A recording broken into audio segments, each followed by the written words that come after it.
Elena's voice cut through the elegant hum of Belmead's most expensive restaurant. "You're nothing, Alex. Just a forgettable man clinging to a mediocre life." The words hung in the air like poison. 47 pairs of eyes turned toward their corner booth. A waiter dropped a wine glass. The shattering sound matched something breaking inside Alex's chest. Have you ever been humiliated by someone you loved in front of strangers? Have you ever felt so small you wish the ground would swallow you whole? Elena didn't whisper it. She didn't soften it. She wanted everyone to hear. Alex sat frozen. The anniversary card he'd spent 3 hours writing still clutched in his fingers. The inscription inside read, "Strength and Humility." His grandmother's motto, passed down through whispers and bedtime stories about a family that once meant something somewhere far away. But right now, he was nobody. His father's voice echoed from childhood memories. "You'll never be worth anything, boy." Maybe Dad was right all along. Before we dive deeper into how Alex transforms from this broken moment into someone powerful beyond imagination, do me a favor. Hit that like button and subscribe. This story gets wild, and you won't want to miss what happens next. Alex stood up. His chair scraped against marble floors.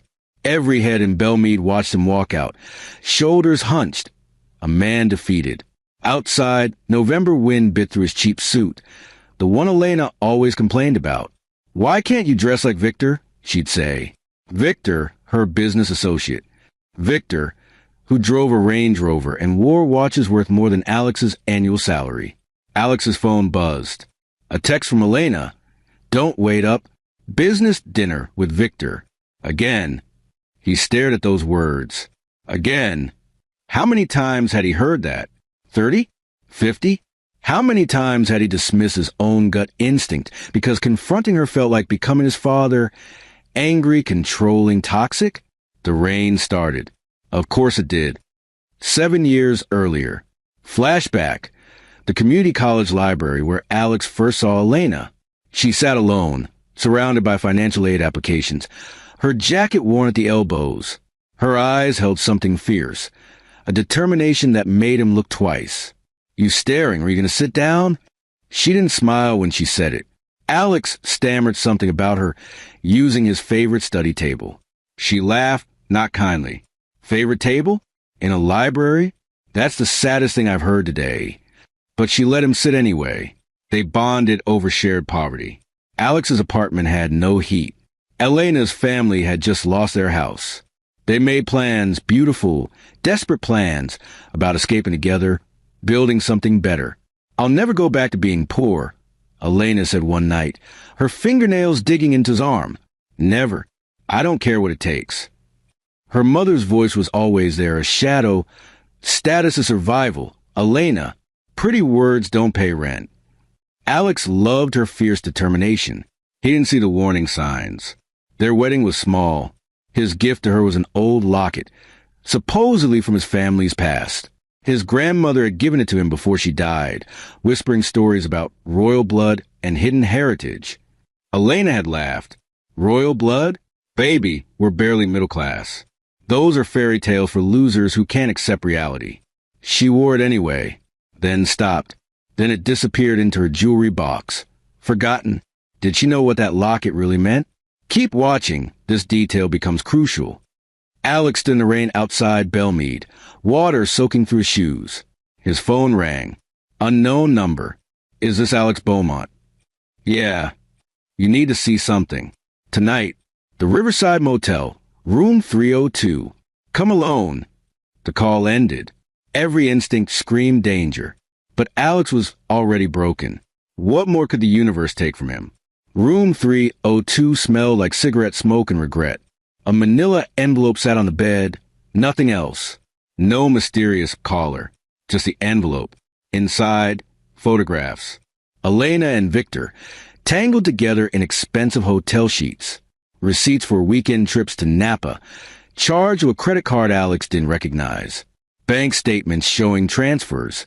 His account slowly drained, redirected offshore holdings under Victor's name. But beneath all that, something stranger, a genealogy report. His name at the center. Lines connecting back through generations.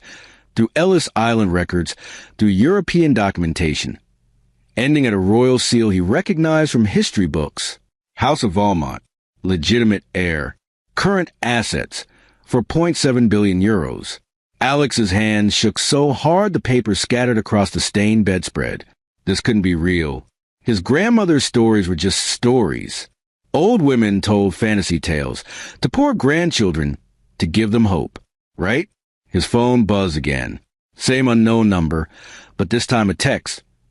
Your wife hired an investigator to prove you were nobody special. Found the opposite. She doesn't know yet. I'm telling you because she double-crossed me. Her lover is Victor Marchant, your distant cousin. He's been stealing from you before you even knew you had anything to steal. Sorry for your troubles. But now you have choices.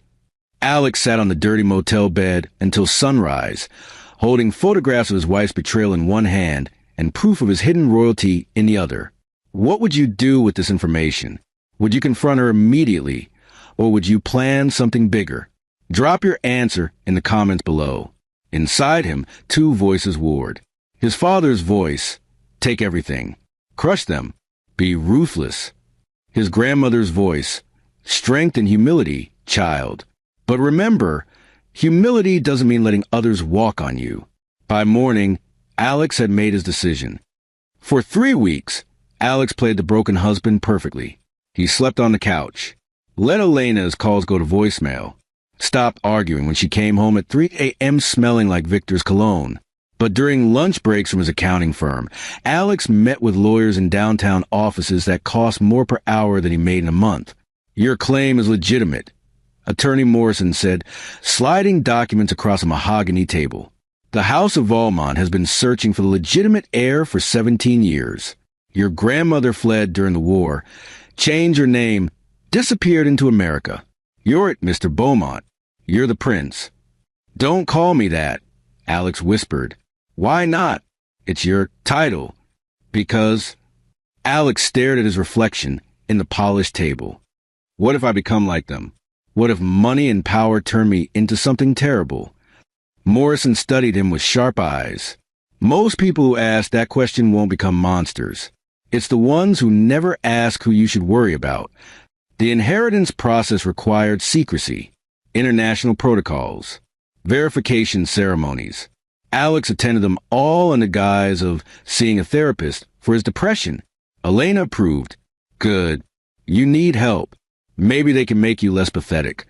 She said this while sitting on their couch, Victor's cologne still fresh on her neck, scrolling through jewelry websites on the iPad Alex's paycheck had bought. Here's a question for you. Have you ever had to pretend everything was fine while your world was falling apart? It's harder than you think. Meanwhile, Alex discovered more about Victor Marchant. Distant cousin, yes, but not just any cousin.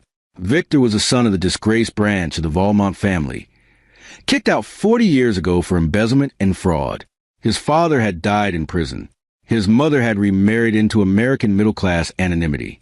Victor had grown up knowing he should have been a prince, knowing a throne had been stolen from him by legal technicalities and proper bloodlines. When he discovered Elena, Alex's wife, married to the real heir, he saw an opportunity. Seduce her, frame Alex, take the fortune by proxy through her. He didn't count on Elena's own ambitions.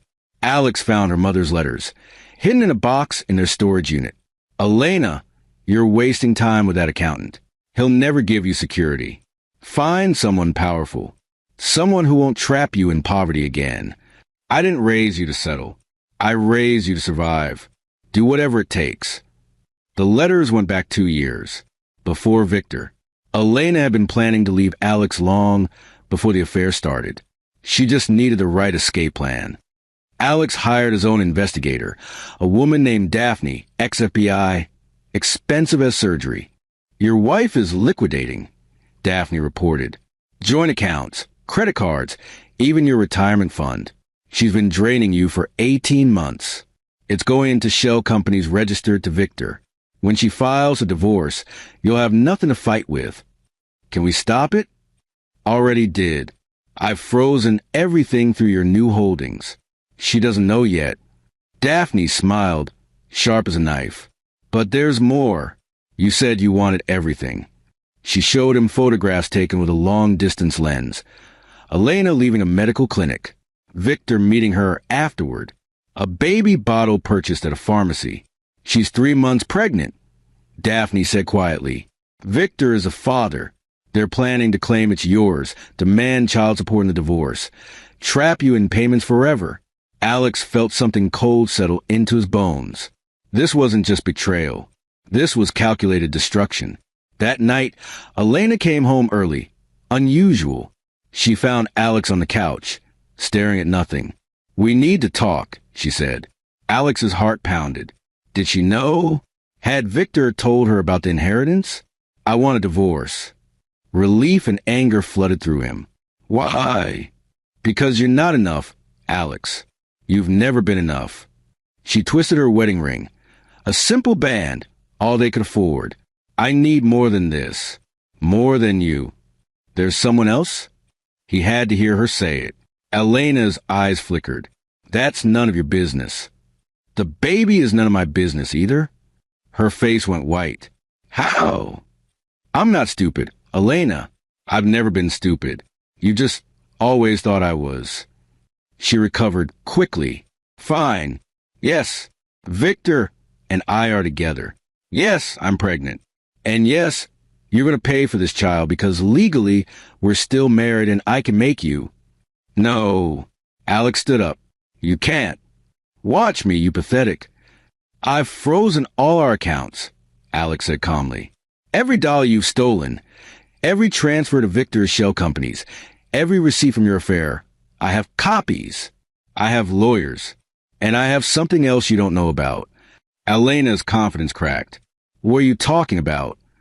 Remember my grandmother's fairy tales? The ones you called stories for losers. He pulled the locket from his pocket. The one she thought was worthless. The one she'd actually stolen briefly to sell before guilt made her return it. The Valmont crest gleamed under their apartment's cheap lighting.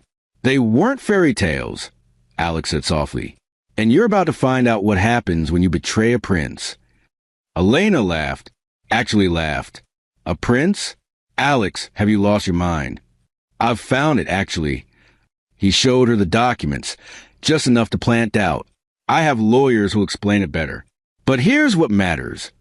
You've been stealing from me for 18 months. Victor has been stealing through you.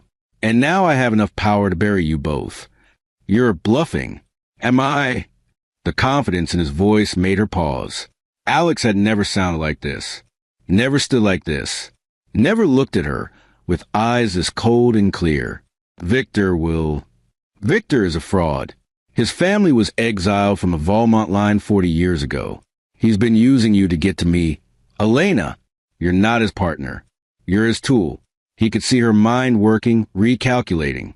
Was Alex lying? Was Victor lying? Who was playing whom? I'm leaving, she said finally, and I'm taking my things. Take them, but you're signing this first. He slid divorce papers across the coffee table. Prepared by my lawyers. You get nothing except a waiver from criminal prosecution for the money you stole. I'll fight you. With what money? With what lawyer? With what evidence? Alex smiled, and it wasn't kind. You can try Elena, but you'll lose. Because I'm not the pathetic man you married anymore. I'm not the nothing you called me at Belmead. Her hand trembled as she picked up the papers. Who are you? I'm Alex Beaumont. And it turns out I'm exactly what my grandmother said I was. He paused. I'm giving you a choice she never got. Walk away quietly or fight and lose everything, including your freedom. Elena's eyes filled with tears. Real ones, maybe, or calculated ones. With her, Alex couldn't tell anymore. I loved you, she whispered. No, Alex said. You loved what you thought you could take from me. But I was never yours to take from. She signed the papers, took 2 suitcases, left their apartment without another word. Alex stood alone in the silence, holding the locket, feeling nothing and everything at once. 3 days later, Alex sat in Dr. Reeves' office, a real therapist this time, not a cover story. Tell me about your father, Dr. Reeves said. He left when I was 8. But before that, he was angry. Always angry. He'd yell about how weak I was, how I'd never amount to anything. When he finally left, my mom said it was a blessing. And now you have power, money, the ability to destroy the people who hurt you. Yes. Does that scare you? Alex looked at his hands. I'm terrified I'll become like him. That power will turn me into someone who hurts people because I can. The fact that you're asking yourself this question tells me you won't. Dr. Reeves said gently. Your father never questioned himself. Abusers rarely do. You're different, Alex, but you do need to decide something important. What? What kind of man do you want to be? The prince who crushes enemies? Or the man who builds something better? Can I be both? Dr. Reeves smiled. Sometimes. But you have to be very careful about which one drives the other. Alex left that session with a plan forming. Not just revenge. Something bigger. Something his grandmother would be proud of. Victor Marchant sat in his downtown apartment, watching security footage on 3 monitors. He'd installed cameras in Alex and Elena's apartment months ago. Tiny things, hidden in smoke detectors. He'd heard everything. The divorce, the frozen accounts, the inheritance claim. He's lying, Victor muttered. Has to be lying. But doubt crept in. What if Alex was telling the truth? What if the throne was real and Alex had legitimately claimed it? Victor's phone rang. His mother. Did you see the news? What news? The House of Valmont announced they found a legitimate heir. Some American accountant named. Victor hung up, pulled up news sites on his laptop. There was, on international news feeds, lost heir found. House of Valmont announces legitimate Prince Alex Beaumont. The photograph showed Alex in formal attire, standing beside elderly royal advisors, wearing the family crest. The locket Elena had mocked hung around his neck. Victor threw his laptop across the room. For 40 years, his family had been exiled.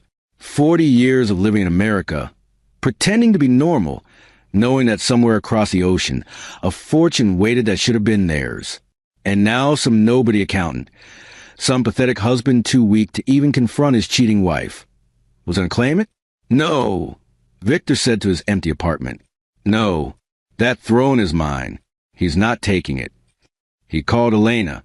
She didn't answer. Called again. Again. Finally, a text. Don't contact me. It's over. You used me. Victor smiled coldly. She thought it was over? She had no idea. He opened a locked drawer in his desk. Inside, documents he'd been saving for the right moment. Documents that would prove Alex Beaumont was not the legitimate heir. Documents he'd forged himself, carefully, expertly, over the past 3 months. If he couldn't have the throne through Elena, he'd take it another way. He'd destroy Alex Beaumont's claim entirely. Alex stood in his new lawyer's office. Not Morrison anymore, but a team of international attorneys who specialize in royal succession disputes. Victor Marchant is challenging your claim, Attorney Chin said. He's filed documents with the European court saying your grandmother's marriage to your grandfather was invalid, which would make you illegitimate. Is it true? No, but proving it will take time. And during that time, your assets are frozen again, pending the legal dispute. Alex felt the walls closing in. How long? 6 months. Maybe a year. I don't have a year. The charity gala was in 2 weeks. His moment of public vindication was scheduled. Everything he'd planned. Then we expedite, Chin said. But it will cost you. And it means we have to go public with things you might not want public. Like what? Your father's history. His abandonment. His criminal record. Did you know he served time for fraud? Alex went cold. No. It's all going to come out if Victor digs deep enough. He'll try to paint your entire bloodline as unworthy. We need to get ahead of that narrative. Here's a truth nobody tells you about power. The higher you climb, the harder people dig to pull you down. Every secret, every shame, every hidden piece of your past becomes ammunition. Alex made his decision. Then we tell the truth first. All of it.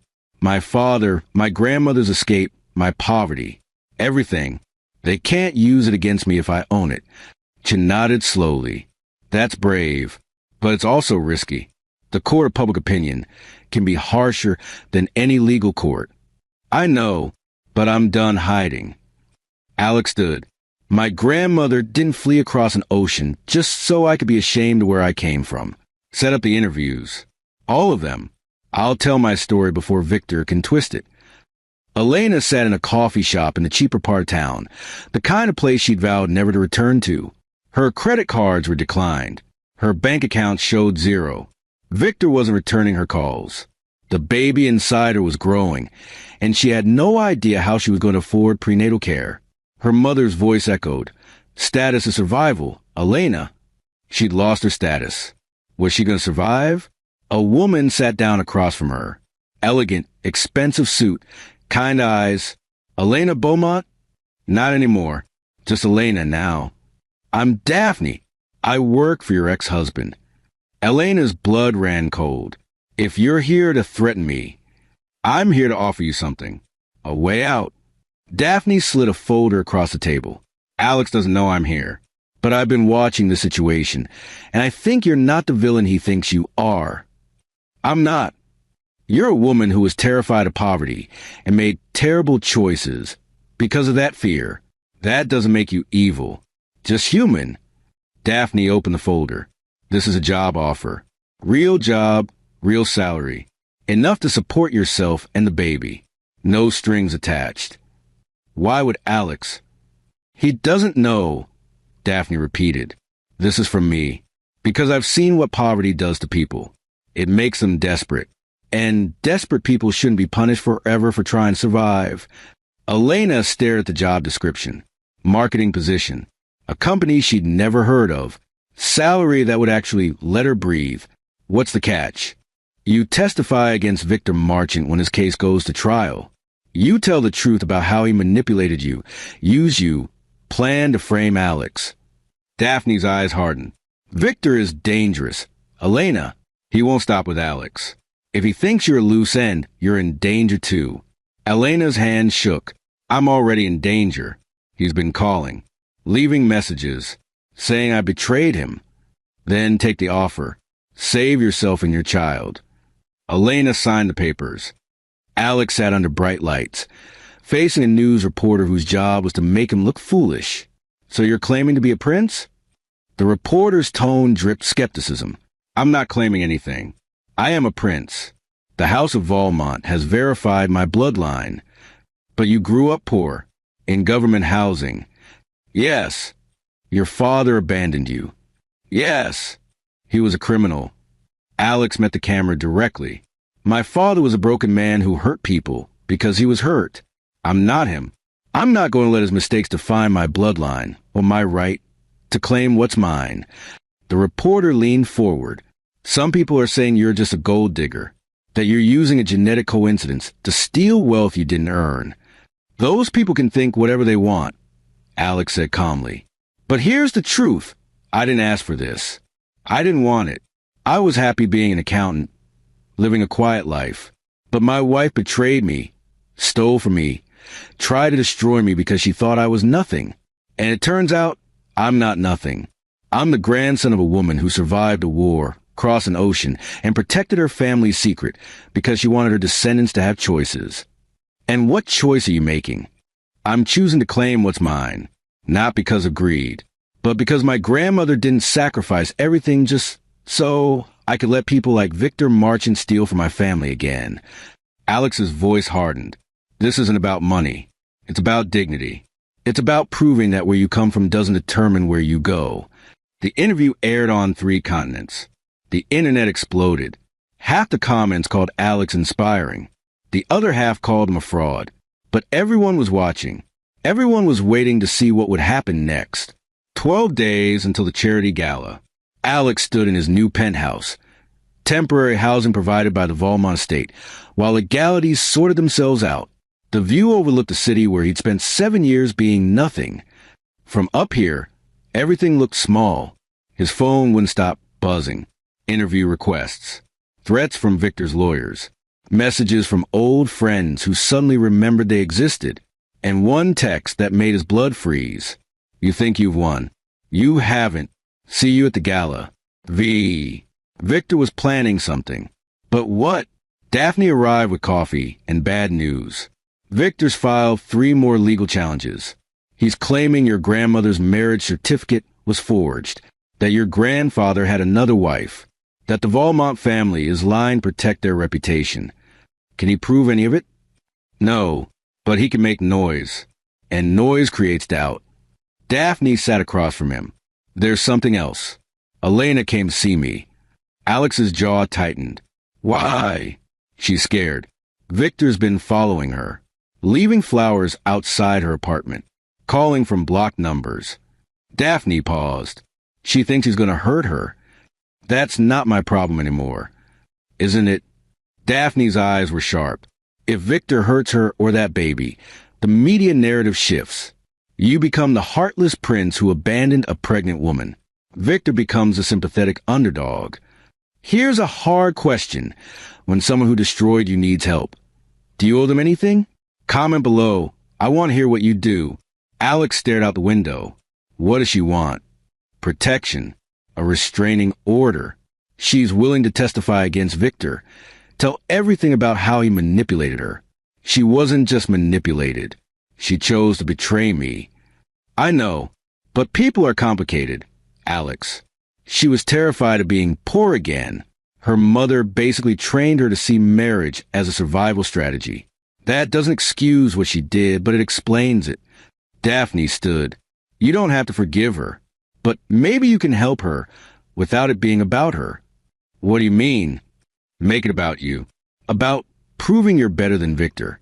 Better than revenge. Daphne headed for the door. The gala is your moment to show the world who you really are. Make sure it's someone worth crowning.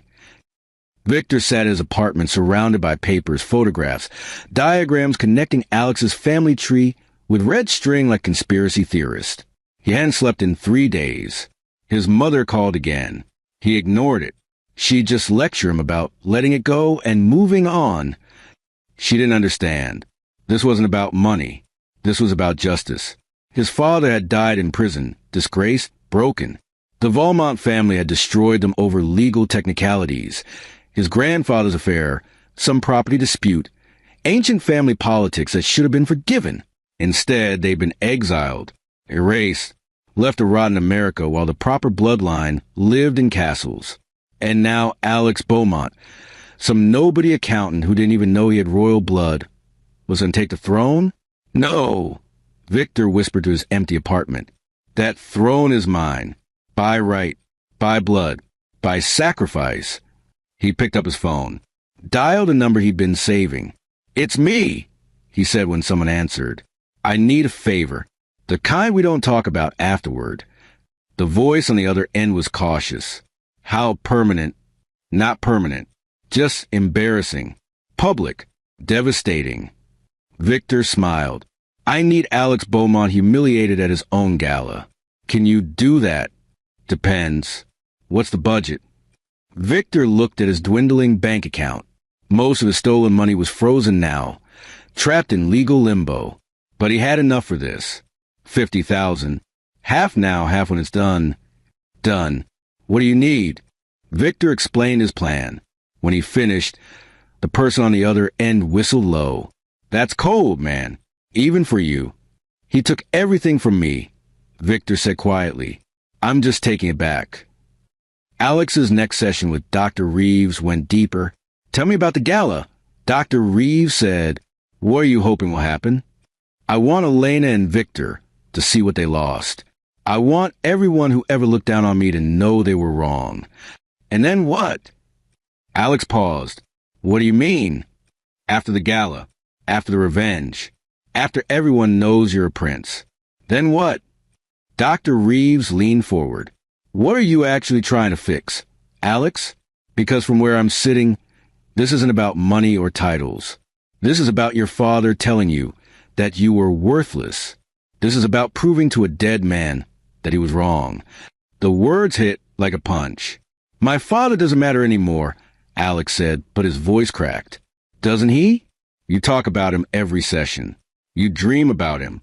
You're terrified of becoming him. Dr. Reeves's voice softened.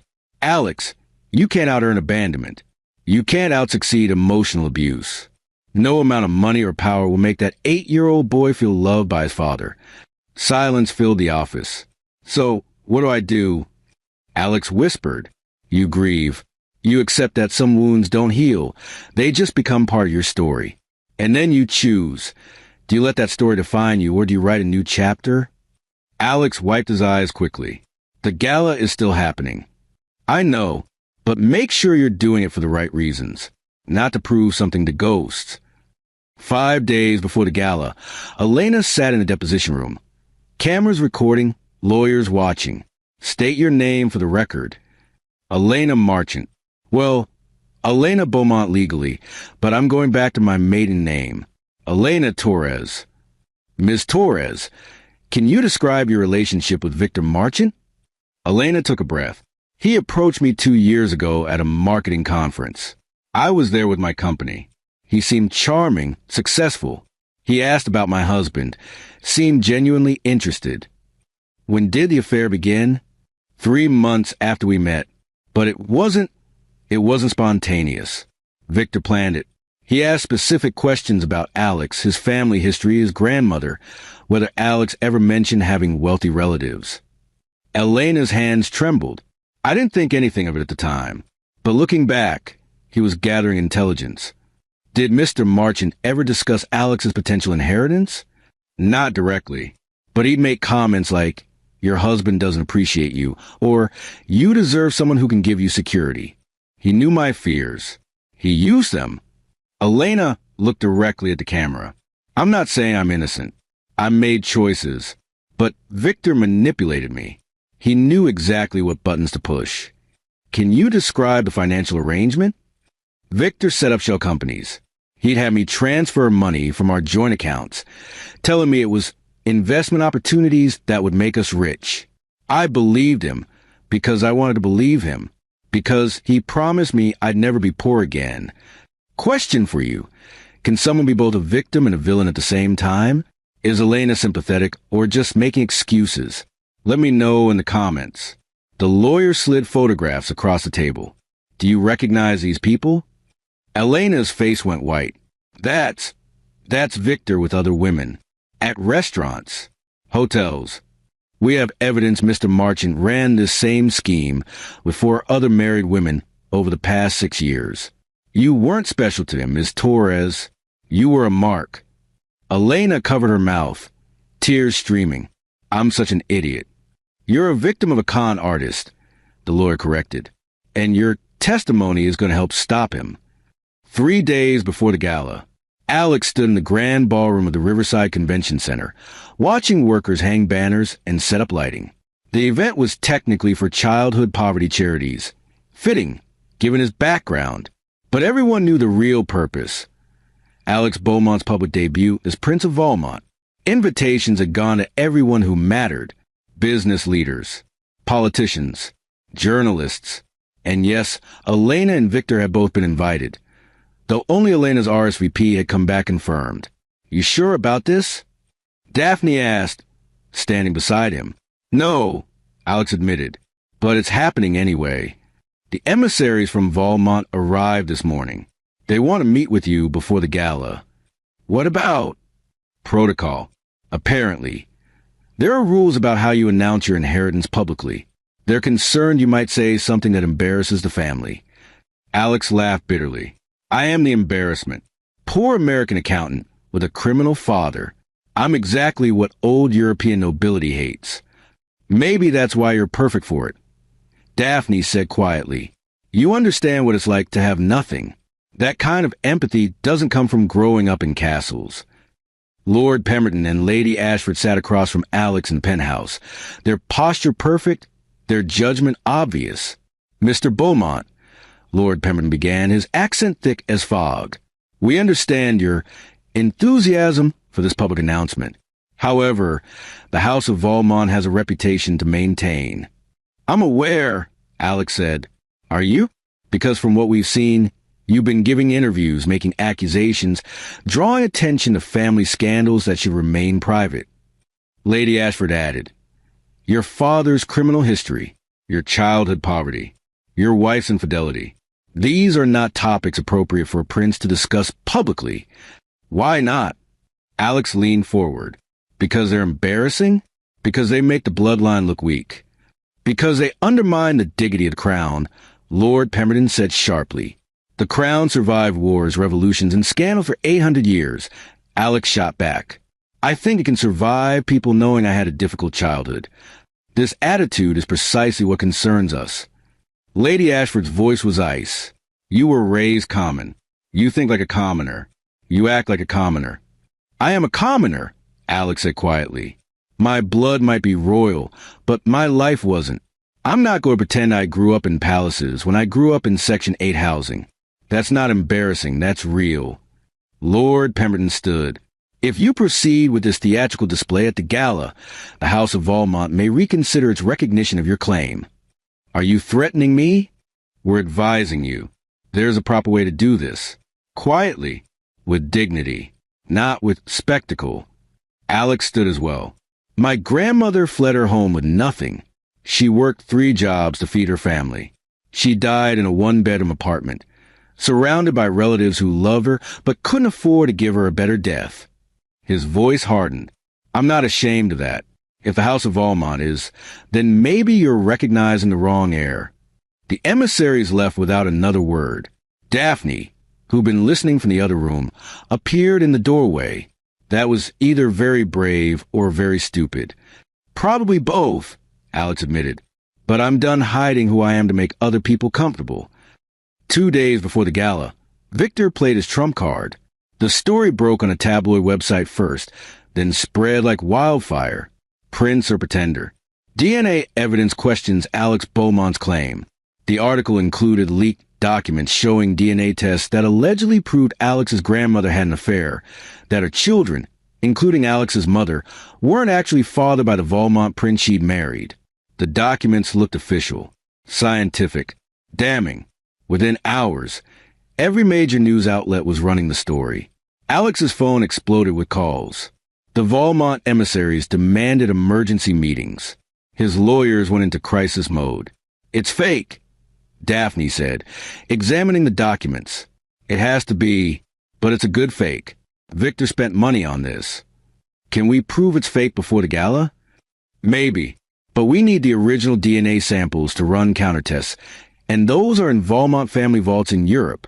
We'd need permission, international coordination, weeks of processing. We don't have weeks. We have 2 days. Attorney Chen burst into the room. We have a bigger problem. The European court just issued a temporary injunction. Until the DNA question is resolved, all your assets are frozen again, and the recognition of your claim is suspended. Alex felt the walls closing in. Victor planned this. He knew the timing would destroy me right before the gala. So we cancel the gala, Daphne said. No. Alex's voice was steel. No, we don't cancel. We move forward. With what? You can't prove you're a prince if your claim is suspended. I don't need to prove I'm a prince. Alex grabbed his phone. I just need to prove Victor is a liar. Alex called a number from the original anonymous tip, the one who'd sent him to the motel room months ago. I was wondering when you called back.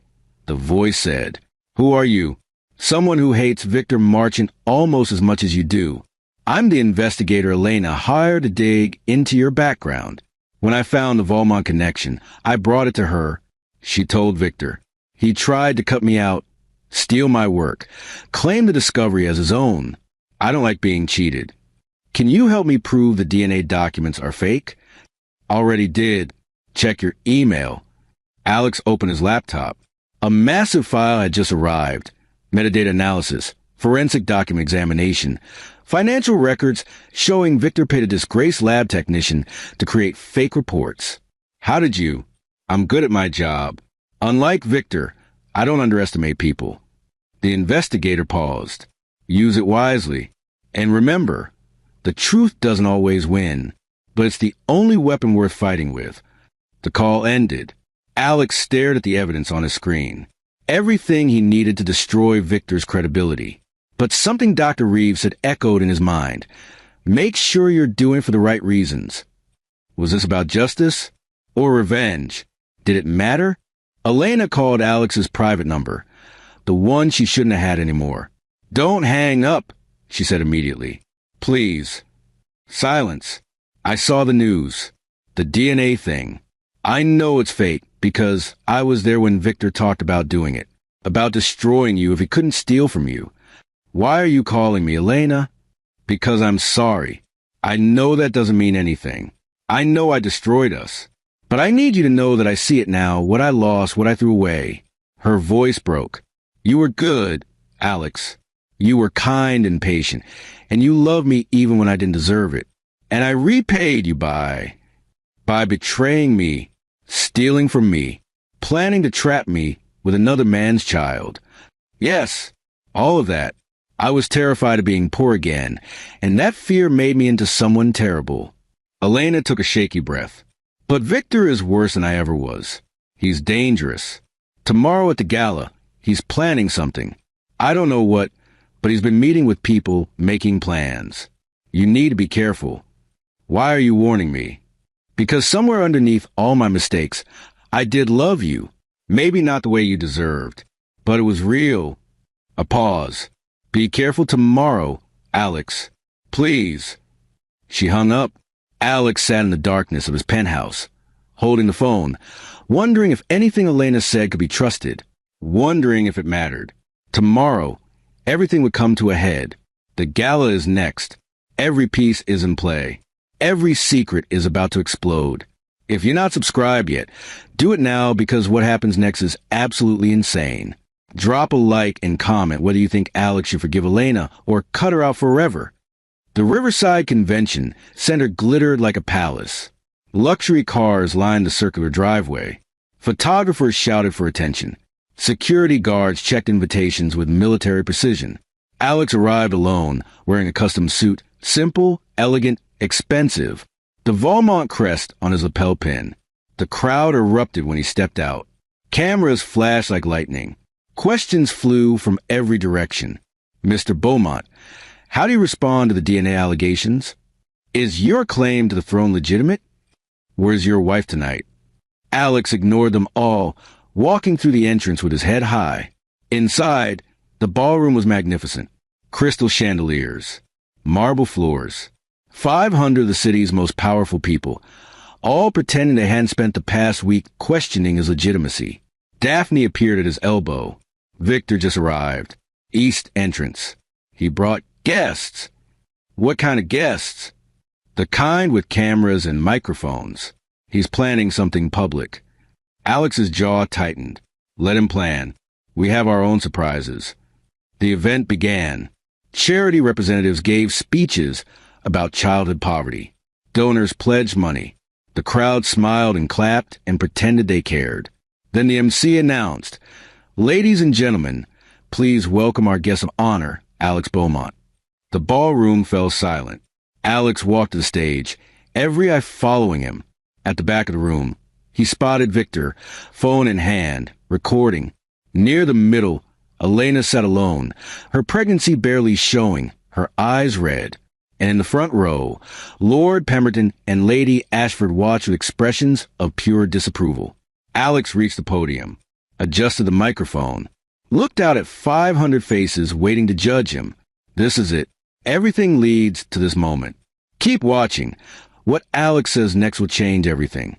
"Thank you for coming," Alex began. "I know most of you aren't here for the charity.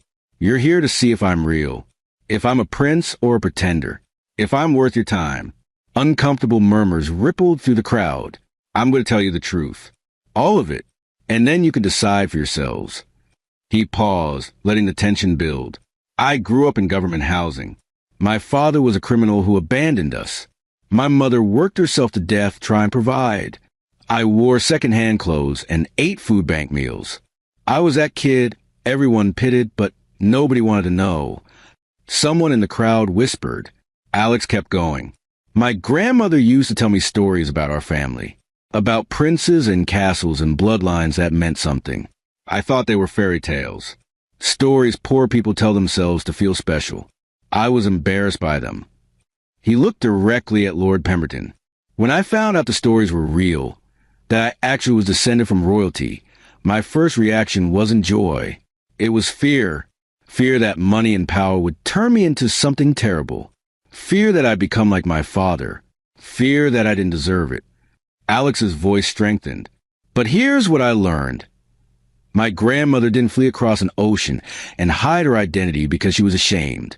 She did it to survive, to protect her children, to give them a chance at life. And she raised us with one motto, strength and humility. He pulled the locket from his pocket, held it up. This was hers, the Valmont family crest. My ex-wife used to mock it, called it a trinket, called my grandmother's stories fairy tale for losers. But this locket represents something more important than gold or thrones. The crowd leaned forward. It represents the strength to survive, to endure, to protect the people you love, even when the world tries to destroy you. 3 months ago, my wife humiliated me in public, in a restaurant much like this ballroom. She called me nothing. She called me forgettable.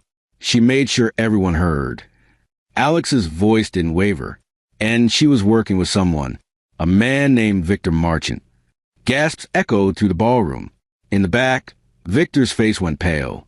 Victor is my distant cousin. His family was exiled from the Valmont line 40 years ago.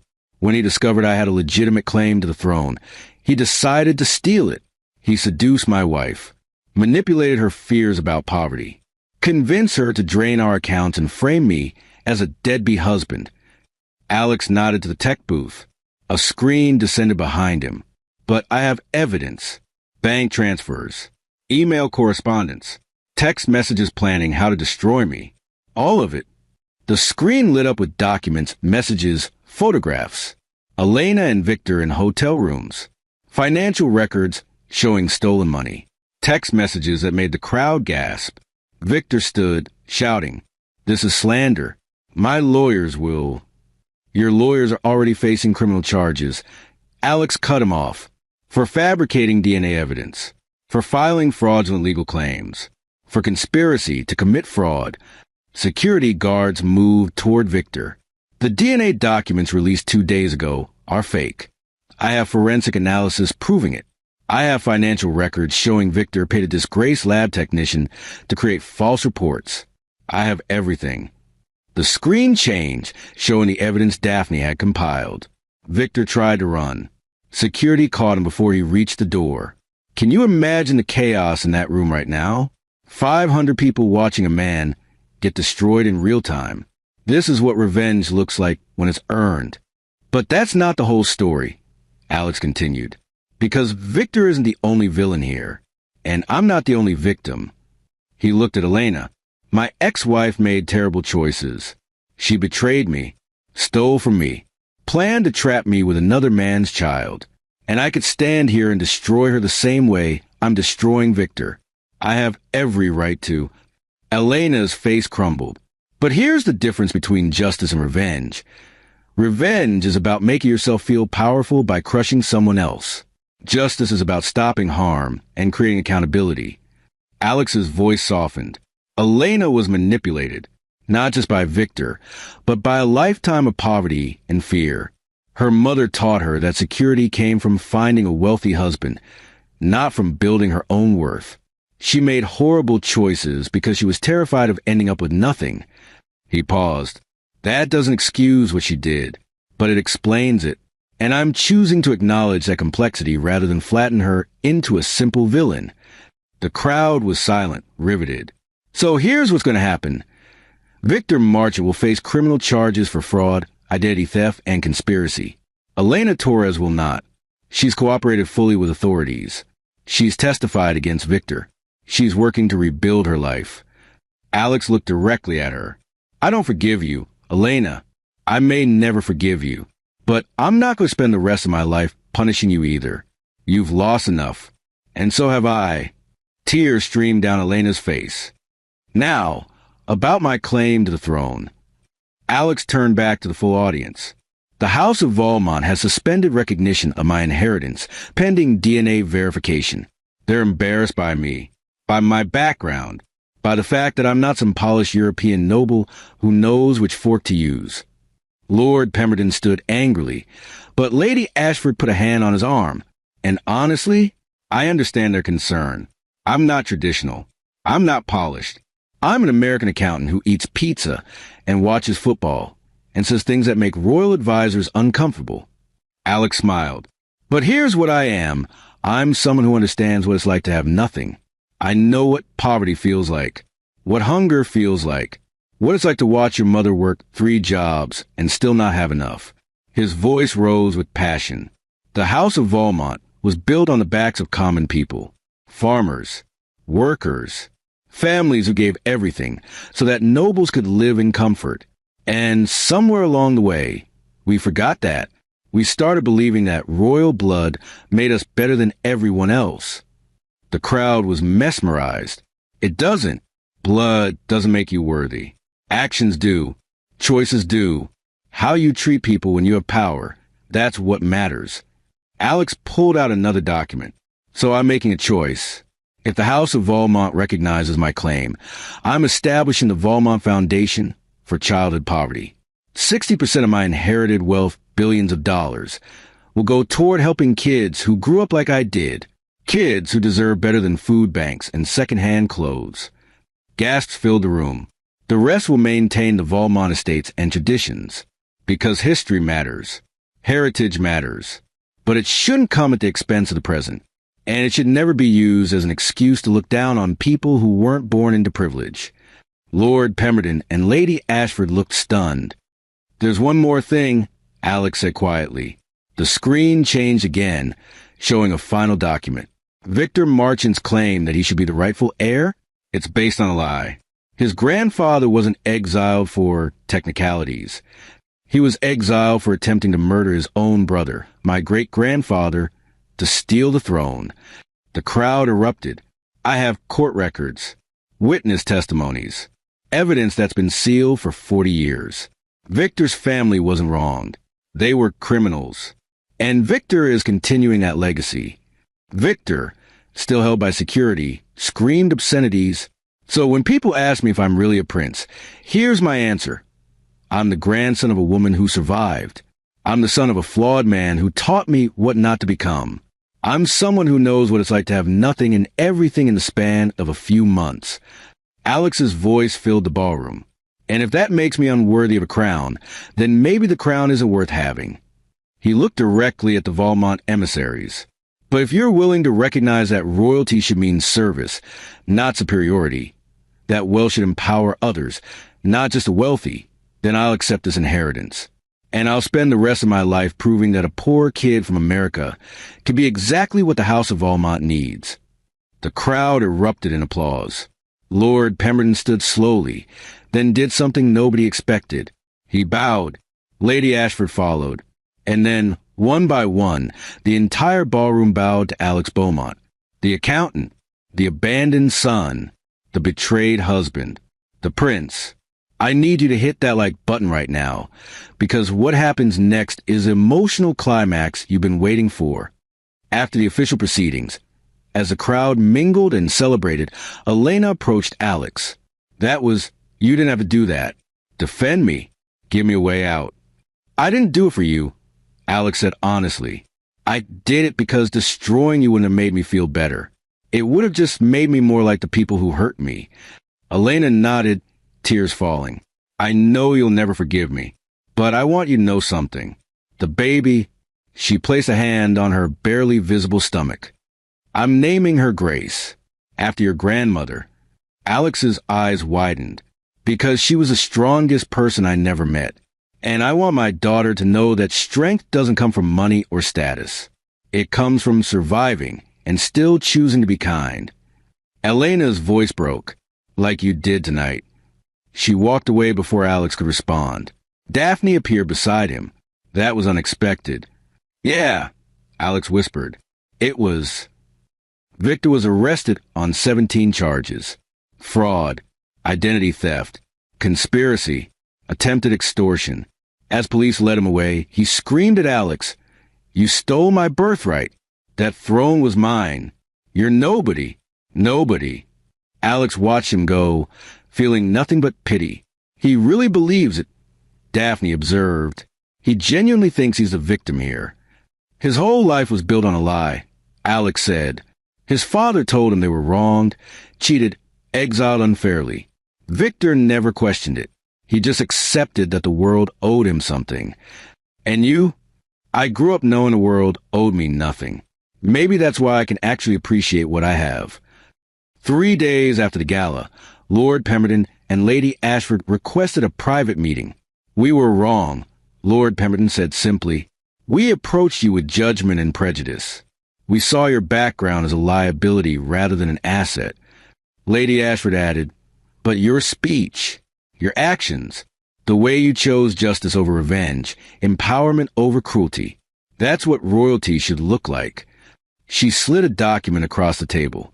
The House of Valmont officially recognizes your claim. You are Prince Alexander of Valmont. Congratulations, Your Highness. Alex stared at the formal document, sealed and signed. There's one condition, Lord Pemberton said. The foundation you proposed. It must be real, not a publicity stunt. It will be, Alex promised, every dollar, every program. I'm gonna make sure no kid feels the way I felt growing up, like they don't matter. Then we'll support you, Lady Ashford said, completely. 6 months later, Alex stood in a community center in the neighborhood where he'd grown up. The building had been renovated with Valmont Foundation money. New computers, new books, new hope. Kids laughed and played and learned, surrounded by opportunities Alex had never had. Your Highness. A young girl tugged on his sleeve. Is it true you used to live here? Close by, Alex said, kneeling down, in an apartment that was too small and too cold. But you're a prince now. I am. But you know what? Being a prince isn't about crowns and castles. It's about helping people, about making things better for others. The girl thought about this. So I could be a princess? You already are, Alex said seriously. You just have to decide what kind of princess you want to be. She ran off, excited to tell her friends. Daphne appeared beside him. How does it feel, being back here? Strange, sad, hopeful. Alex looked around at the transformed space. My grandmother would have loved this. I think she'd be proud of you. I hope so. That night, Alex returned to his penthouse to find an envelope waiting. No return address. Just his name in familiar handwriting. Elena's. Inside a letter. Alex, I'm writing this because I need you to know something. The baby isn't Victor's. I lied about that. Victor lied about that. We both lied. I was pregnant before the affair started. The baby is yours. I know. I took a paternity test weeks ago. I have the results. And before you ask why I'm telling you this now, it's because I realized something watching you at the gala. You're going to be an amazing father. Not because of your bloodline or your money, but because you're the kind of man who chooses kindness over cruelty, who chooses truth over comfort. I'm not asking for anything. I'm not asking you to be involved. I destroyed our marriage, and I accept the consequences. But I thought you deserved to know that somewhere out there, there's going to be a little girl with your eyes and your grandmother's name. And she's going to grow up hearing stories about a prince who came from nothing and became something extraordinary. Thank you for being better than I deserved. E. Attached to the letter, a paternity test, DNA confirmation, a daughter, his daughter. Alex sat in stunned silence, the paper trembling in his hands. Everything had changed. Again, the christening took place in a small church, not a cathedral. Grace Elena Beaumont wore a simple white gown, not jewels and silk. Alex held her carefully, this tiny person who carried his blood and his grandmother's legacy. Elena stood nearby, nervous, grateful for the invitation. She has your eyes, she said softly. And your stubbornness, I bet, Alex replied. They weren't together, wouldn't be together. Too much had broken, but they were parents. And for Grace's sake, they were learning to be civil. Maybe, eventually, even friendly.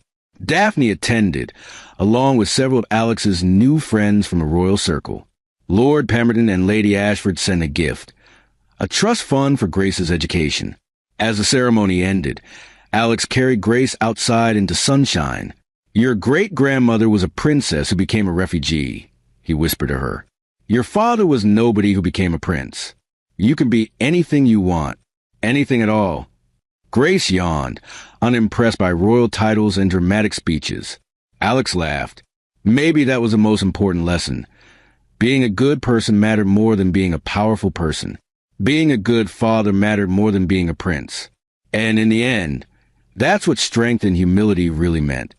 3 years after the gala, Alex Beaumont stood in front of the United Nations Assembly, not as Prince Alexander of Valmont, as a founder of the Global Poverty Initiative, a program that had already changed 2 million lives. When I discovered I was a prince, Alex told the assembled representatives, I thought it meant I'd finally matter, that I'd finally be worth something. He paused. But I was wrong. I mattered before the money, before the title, before the recognition. I just didn't know it yet. The audience listened, captivated. Every child born into poverty matters. Every single one. They don't need to discover they're secretly royalty to deserve dignity, opportunity, and hope. They deserve it simply because they're human. Behind him, a screen showed faces. Children from 70 countries. Kids who receive scholarships, housing, medical care, opportunities through the foundation. This isn't charity. It's justice. It's correcting centuries of systems that concentrated wealth and power in the hands of few while millions suffered. And it's working. The applause was thunderous. In a federal prison 3 states away, Victor Marchant watched Alex's UN speech on a common room television. He'd lost everything. His freedom, his reputation, his delusional dreams of a throne that was never his. But something had shifted during his incarceration. Therapy, mandated by the court, had forced him to confront truths he'd spent 40 years avoiding. His father had lied to him. The family hadn't been wronged. They'd been criminals. The exile was justified. The resentment was built on nothing but pride and delusion. Victor picked up a pen and wrote his first honest words in years. Alex, I don't expect forgiveness. I don't deserve it. But I'm writing to tell you that I finally understand what my father never did. The throne was never ours. We had no right to it. No claim beyond our own wounded pride. You earned what I tried to steal. Not through blood, but through character. I hope your daughter grows up knowing her father is a good man. That's worth more than any kingdom. I'm sorry for everything. Victor, he didn't mail the letter. Not yet. Maybe not ever. But writing it was a start. Elena Torres stood in the lobby of her new company, a non-profit she'd founded to help women escape domestic violence and financial abuse. The irony wasn't lost on her. She'd been both an abuser and a victim. She'd hurt Alex while being manipulated by Victor. Understanding that complexity had taken years of therapy and brutal self-reflection. Her daughter Grace was in the company daycare, playing with other children whose mothers were rebuilding their lives. Ms. Torres, a young woman approached, nervous. I just want to say thank you. Your program gave me a way out. I left my husband last month, and without your shelter, I'd have nowhere to go. Elena felt tears prick her eyes. You're brave. Leaving is the hardest part. I know. You talk about it in your workshops. About how fear of poverty kept you in a bad situation. How you made terrible choices because you were terrified. The woman hesitated. Does it get easier? Yes, Elena said honestly. But only if you do the work. Only if you face what you did and why you did it. The woman nodded and walked away. Elena's phone buzzed. A text from Alex. Grace's recital is next Saturday, 2 p.m. Are you coming? She typed back, of course, I'll be there. They weren't friends, weren't partners, but they were co-parents who'd both done hard work to become better people. That was enough. Over coffee in Alex's penthouse, Daphne finally told him the truth. I lied to you, she said simply, when we first met. Alex frowned. About what? About why I helped you. I said it was business, professional interest, but that wasn't the whole truth. She pulled out a faded photograph. A young woman holding a baby. That's my mother, and that baby is me. The man who took this photo, the one my mother was in love with, was your father. Alex's coffee cup stopped halfway to his mouth. He abandoned us when I was 2, just like he abandoned you. For years, I resented you. I thought, his other kid probably had it better, probably had a father who cared. Daphne's laugh was bitter. Then I met you and realized you'd suffered just like I did. Why didn't you tell me? Because I want to see who you were first. Whether you become like him, angry, abusive, cruel, or whether you break the cycle. Daphne met his eyes. You broke it, Alex. You became the father he never was. Not just to Grace, but to every kid your foundation helps. Alex sat back, processing.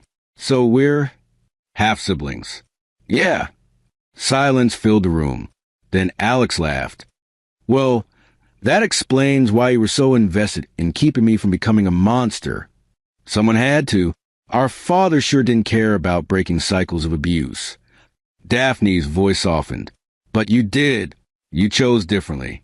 And that matters more than blood ever could. Does Grace know that she has an aunt? Not yet, but maybe it's time we told her. Alex nodded slowly. Family's complicated. Always has been, Daphne agreed. But that doesn't mean we can't build something better. 5 years after the gala, Alex attended his grandmother's memorial service. Not a funeral. She'd been dead for years. But a proper memorial, funded by the foundation, celebrating her life and legacy. Hundreds attended. People whose lives had been touched by the program she inspired through her stories, her strength, her survival. Alex stood at the podium, Grace on one side, Daphne on the other. My grandmother used to say, strength and humility, Alex began. I didn't understand what that meant for a long time. I thought humility meant accepting less, being small, letting people walk over you. He looked at Grace, who was watching with serious eyes. But that's not what it means. Humility means understanding that your worth doesn't come from being better than others. It comes from recognizing that we're all equally valuable, all equally deserving of dignity. The crowd nodded. And strength isn't about power over others. It's about having power and choosing not to abuse it. It's about having the ability to destroy your enemies and choosing instead to build something better. Alex pulled out the locket, his grandmother's locket, the Valmont crest. This symbol used to represent bloodlines and thrones and inherited power. But today, I'm changing what it means. Today, the Valmont crest represents something different. The promise that no child will be forgotten, that no one is nothing because of where they came from. He held it high. This is my grandmother's true legacy. Not a throne, not wealth, but the belief that every person, rich or poor, royal or common, deserves a chance at a good life. The crowd erupted in applause. That night, Alex sat with Grace on the penthouse balcony, looking at city lights. Daddy, Grace asked, why do people call you Your Highness? Alex smiled. Because of my family history. My great-great-grandmother was a princess in another country. Does that make me a princess? Technically, yes. But being a princess isn't about tiaras and fancy dresses. What's it about? Alex thought carefully. It's about responsibility. About using whatever advantages you have to help people who don't have those advantages. Grace frowned, thinking, like how you help kids with the foundation? Exactly like that. Can I help too? When you're older, absolutely. But right now, your job is to be a kid. To learn and grow and be kind to people. Grace leaned against him. Daddy, I'm glad you're my father. Alex felt tears sting his eyes. I'm glad you're my daughter. Even though Mommy hurt you? The question caught him off guard. Who told you that? I heard Aunt Daphne talking. She said Mommy made mistakes, but she's trying to be better now. Alex took a breath. That's true. Your mom did hurt me, but she's working hard to be a better person. And that's brave. It takes courage to admit you were wrong and change. Do you forgive her? I'm working on it. Forgiveness is hard, but I'm trying. That's brave too, Grace said seriously. Alex laughed, pulling her close. When did you get so wise? I'm 5 now. I know lots of things. They sat together as night deepened, a father and daughter, building something new from broken pieces. 10 years after the gala, Alex received a letter from the House of Valmont. Not a standard update, but something urgent. Your Highness, we have discovered documents that change everything we thought we knew about the Valmont lineage. Your grandmother was not just a princess by marriage. She was a legitimate heir to the throne, the firstborn child of King Frederick VII, hidden during the war to protect her from assassination. This means you are not a distant relative with a technical claim. You are the direct descendant of the primary royal line. You are not just a prince. You are the rightful king of Valmont. The throne is yours if you choose to claim it. Alex read the letter 3 times. Then he called an emergency meeting with his advisors, Daphne, Elena, and Grace, now 15 and sharp as her great-great-grandmother. They want me to be king, Alex said simply. What do you want? Daphne asked. Alex thought about his life. The foundation had helped 10 million people now. The poverty rate in 17 countries had dropped because of programs he'd championed. He'd been invited to advise presidents, prime ministers, and global organizations. He'd changed the world more as Alex Beaumont, poverty advocate, than he ever could as king of Valmont. I want, Alex said slowly, to decline. Gasps filled the room. The throne should go to someone who wants to preserve tradition, who values the symbolic importance of monarchy. That's not me. I'm a disruptor, a reformer. I do better work outside the system than within it. Grace spoke up. But it's your birthright. Birthrights don't obligate us, Alex said. They offer opportunities. And I'm choosing to use my opportunity differently. I'll keep the prince title for the foundation's credibility. But the throne? That belongs to someone else. He looked at his daughter. Unless you want it someday.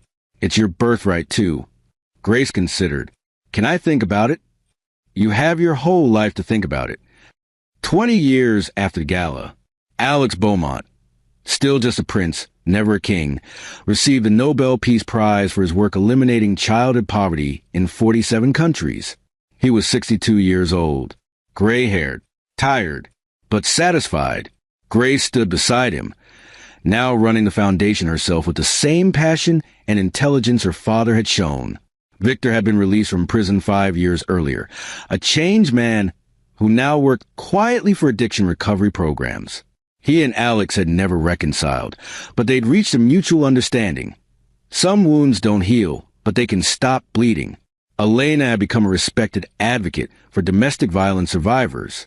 She'd remarried, a kind man who treated her well, and had 2 more children. She and Alex spoke cordially at Grace's life events, nothing more. Daphne had retired wealthy and content, finally free of the shadows cast by their shared father. And the locket, the Valmont crest that had started everything, hung in a museum dedicated to refugee stories and survival narratives. Do you regret it? A journalist asked Alex during the Nobel ceremony, not taking the throne when you had the chance. Alex smiled. Not for a second. Kings rule countries. But I gotta change the world. That's better than any crown. And what would you say to people facing betrayal, poverty, or feeling like they're nothing? Alex thought himself at 35, sitting in a motel room, holding photographs of his wife's affair and proof of an inheritance he never imagined. I'd say you're not defined by what's done to you. You're defined by what you do next. You can let betrayal make you bitter, or you can let it make you better. You can let poverty convince you that you're worthless, or you can let it teach you empathy for everyone else who's struggling. He paused. And I'd say that discovering you're secretly royalty is fun for fairy tales. But real power, real worth, comes from choosing to be kind when you could be cruel, from choosing to build when you could destroy, from choosing to forgive when you could seek revenge, even when forgiveness is hard, especially then, because that's when it matters most. That night, after the ceremony, Alex stood alone on a balcony overlooking Oslo. His phone rang. Unknown number. Hello. Congratulations, Your Highness. The voice was familiar. The mysterious investigator who'd started everything with that tip about the motel room. Who is this? Really, a laugh. Someone who believes the right people should have power. And you, Alex Beaumont, were always the right person. Why did you help me? Because I was like Victor once. Bitter, resentful, convinced the world owed me something. But I learned the same lesson you did. The world doesn't owe us anything. But that doesn't mean we can't make it better anyway. Are you going to tell me your real name? Does it matter? Alex thought about it. No, I suppose it doesn't. Good. Then let me leave you with this. Your grandmother would be proud, not because you're a prince or a Nobel laureate, but because you became exactly what she hoped, a good man who made the world softer for children who start with nothing. The call ended. Alex stood in the cold Norwegian air, thinking about his grandmother, his father, Elena, Victor, Grace, every person who'd shaped his journey from nothing to something extraordinary. And he realized the truth. He'd always been something. He just needed to learn to see it. Strength in humility. The end. If this story moved you, if it made you think, if it reminded you that your worth isn't determined by your circumstances, hit that like button and share this video. Drop a comment telling me what lesson hit you hardest. And subscribe, because stories like this, stories that matter, are what this channel is all about. Remember, you're not nothing. You never were. Sometimes it just takes the right journey to discover that truth. Thank you for watching. See you in the next story.